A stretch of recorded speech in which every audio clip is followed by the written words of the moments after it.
And I worked with Prime Minister Harper to help balance the budget and to rebuild the military so that we would have necessary equipment to help destroy Al-Qaeda after the attacks of 9/11.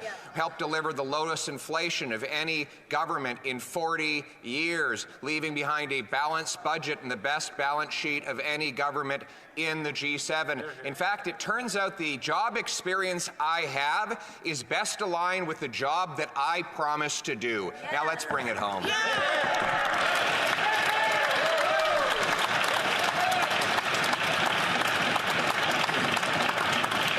Questions and comments. Question commentaire. The honourable member from Leeds, Grenville, Thousand Islands and Vito Lakes. Thank you. Well, thank you. And of course, the words of the Leader of the Official Opposition do bring great hope to Canadians at a time when they need it most. This government had committed, this Liberal Prime Minister committed to a $40 billion, a massive $40 billion deficit as the guardrail. Now, of course, that's an irresponsible number at $40 billion, but that's what their promise was. And they smashed through it. And who are the they? It's that NDP Liberal Prime Minister and carbon tax Carney, his real economic advisor. And they tried to pin this massive failure on their finance minister. Now, she declared that she didn't have confidence in the Prime Minister and that she wouldn't support him. So my question to the Leader of the Official Opposition, and I know that he'll have some very insightful wisdom for Canadians, is what can Canadians look forward to that a common-sense Conservative government would do to restore fiscal sanity and clean up this $62 billion mess that Prime Minister is creating? The Honourable Leader of the Opposition. $62 billion mess. That is such a tough question. I almost didn't want to stand up and answer it for a second there. But it is a big mess. It is an incredible mess that this Prime Minister will leave behind when he takes run, and I understand that might happen any minute.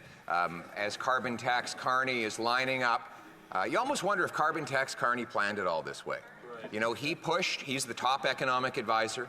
He pushed all of these extra spending measures on the finance minister, and then she objected to the crazy $62 billion deficit. She's out now. The Prime Minister might soon be out. And who will walk up? Well, carbon tax Carney, taking the wheel of the bus after he helped crash it, Mr. Speaker. But he's not the only one. There's also the getaway car. Who's been driving the getaway car?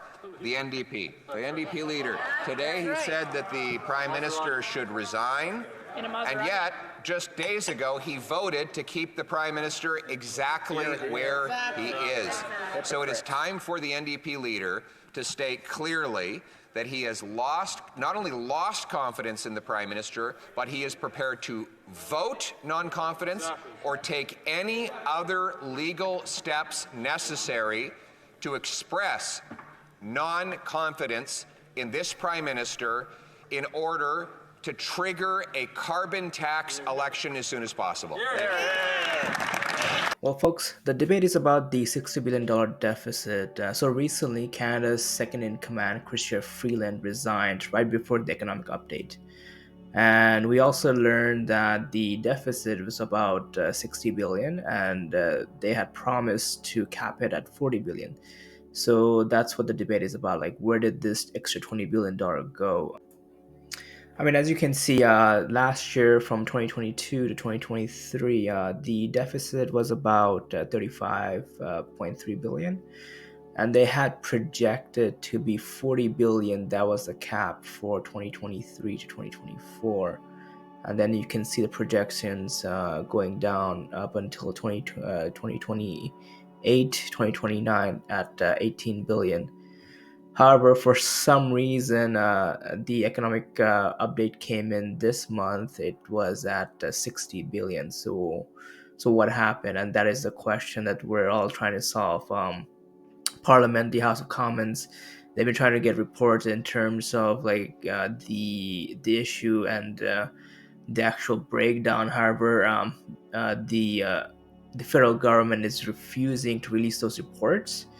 not unless there's a finance minister available, and that is the big issue here. I mean, they want the reports, but they're refusing to release it because there is no finance minister. There's no one there to answer those questions. So right now it's Christmas and Parliament's off, but we'll see what's going on after Parliament resumes again in January. So let me know what your thoughts are on this matter. Like, we know we're having a economic crisis in terms of a housing issue. We have grocery prices going off like the roof.